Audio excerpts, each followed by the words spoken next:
Hello everyone, कैसे हैं आप सब। आई होप सब ठीक होंगे। फ्रेंड्स, आज मैं आपके साथ में एक ब्लाउज़ कटिंग शेयर कर रही हूँ। उसका मेजरमेंट आप देख लीजिए, उस प्रकार से है।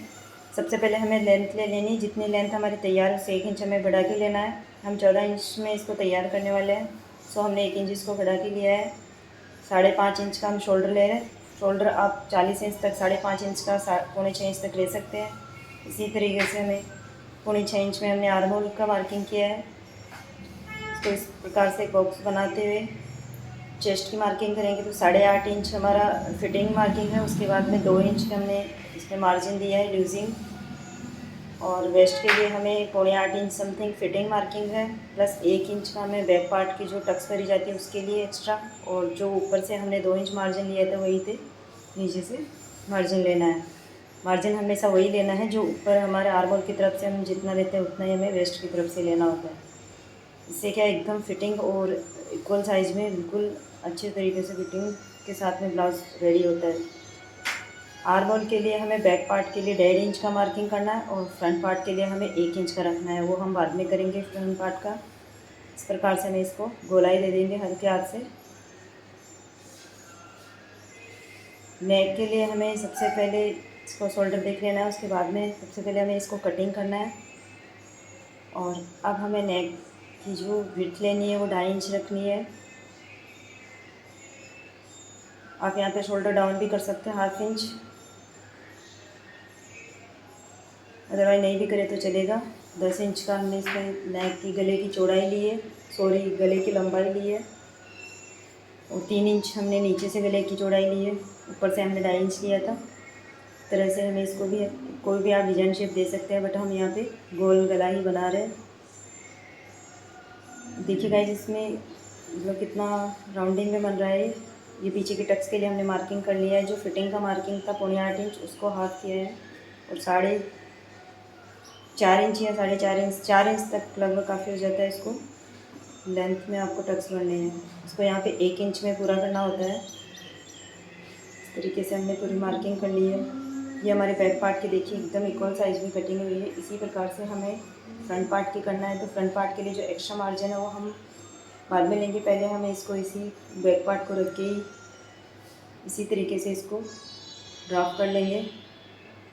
उसके बाद में जो एक्स्ट्रा मार्जिन लेना होता है वो चीज़ आप देख लीजिएगा ध्यान से। ये हमने नीचे से भी एक्स्ट्रा छोड़ दिया है, और ये साइड से हमने आर्म होल की तरफ से 1 इंच लिया है, और नीचे की तरफ से हमने 1.5 इंच का लिया है। क्योंकि 1.5 इंच के हमें यहाँ पे प्रिंस कट बना रहे हैं, तो जो टक्स करी जाएगी उसके लिए हमने एक्स्ट्रा लिया है। ये इस तरीके से हमें यहाँ पे 1 इंच की गोलाई देनी है, यानी 1/2 इंच हमें कम कर देना है। 1.5 इंच की हमने बैक पार्ट में गोलाई दी थी आर्म होल की, और फ्रंट पार्ट के लिए हमें 1 इंच की देनी होती है। इस तरीके से हमने यहाँ पे ड्राफ्ट कर लिया है। अब हमें क्या करना है, इसमें जो गले की विड्थ रखनी है वो 2.5 इंच जितना हमने बैक पार्ट में रखा था उतना ही रखना है, और गले का जो लंबाई है फ्रंट पार्ट के लिए वो हम 7 इंच का रख रहे हैं। यहाँ पे आप 7.5 इंच भी रख सकते हैं, 6 इंच भी रख सकते हैं, वो आप पे डिपेंड करता है कि आपको कितना ब्रॉड चाहिए। नीचे से हमने 3 इंच रखा है गले की चौड़ाई, और इसको इस तरीके से हम इसकी गोलाई बाद में करने वाले हैं। सबसे पहले हमें इसके जो टक्स पॉइंट है वो हम 10 इंच रख रहे हैं, और वन साइड से हमें 4 इंच रखना है ऊपर से, और नीचे की तरफ से हमें 3.5 इंच रखना है। इस तरीके से नीचे जो हमने एक्स्ट्रा लिया है 1 इंच का, वो इस तरीके से हमें इसको किसी प्रकार से इसको सीधी लाइन ड्रॉ कर लेना है। ये 1.5 इंच का हम टक्स करने वाले हैं, और 1.5 इंच ऊपर से इसको इस तरीके से मार्किंग करके इसको शेप दे देंगे इसकी।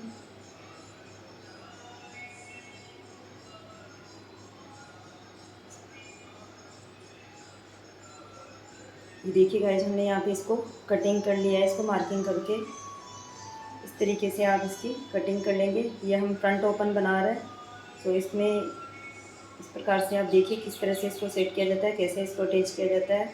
इसकी स्टिचिंग वीडियो हम आपके साथ में नेक्स्ट वीडियो शेयर करने वाले हैं। ये देखिएगा इस प्रकार से इसका जो बीच में गैप रह गया इसको हम अटैच करेंगे, तो यहाँ पे बहुत ही अच्छा पफ बनेंगे, और जितनी अच्छी टक्स बनेंगे हम उतना ही पफ क्रिएट होगा। स्लीव्स के लिए हमें बैक पार्ट का जो 1/2 इंच ऊपर से छोड़ देना है शोल्डर की तरफ से, और बाकी उसको माप ले लेना है कि कितना है। यहाँ पे हमारा 10 इंच लगभग आ रहा है, समथिंग 10.25 इंच के समथिंग। तो ये हम इसकी लेंथ हम रखने वाले हैं 8 इंच की। यहाँ पे हमें पाइपिंग अटैच करना है इसमें। अगर पाइपिंग नहीं अटैच करनी होती तो हम यहाँ पे इसको और भी एक्स्ट्रा लेते हैं फोल्ड करने के लिए।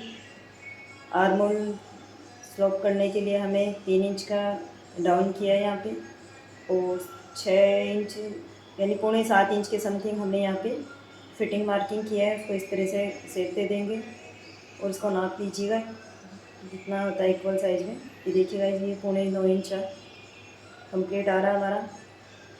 बंद हमें बॉटम 5 इंच का तैयार रखना है, 2 इंच का हमें यहाँ पे लूजिंग देना है। इस तरीके से आप इसको मार्किंग कर लेंगे। और ये नीचे से हमने 1 इंच का, अगर हम यहाँ पे फोल्ड करेंगे तो इसको इस तरीके से फोल्ड कर देंगे, अदरवाइज हमें यहाँ पे कंप्लीट तैयार इसको लगभग 8 इंच की करना है, तो हमें यहाँ पे पाइप भी निकालना होगा। फ्रंट आर्म होल के लिए हमें 1/2 इंच का डाउन करना है, तो बैक पार्ट के हमने कर लिए। अब हमें फ्रंट ओपन की इस तरीके से आर्म होल को डाउन किया है। ये हम मार्किंग कर लेंगे यहाँ पे, ताकि हम जब फिटिंग करेंगे तो हमें इजी रहेगा। इस तरीके से देखिएगा इस फिटिंग के साथ में ये आर्म होल हमारी स्लीव्स हमारी कटिंग हो गई है। सो गाइज, आपको हमारा वीडियो कैसा लगा है प्लीज़ हमें कमेंट करके बताइएगा। ये देखिए गाइज, पूरा मतलब आप 34 चेस्ट के लिए इस प्रकार से आप स्लीव्स की कटिंग कर सकते हैं। सो गाइज, आपसे रिक्वेस्ट है कि आप जितना हो सके इसको शेयर कीजिएगा। Thank you.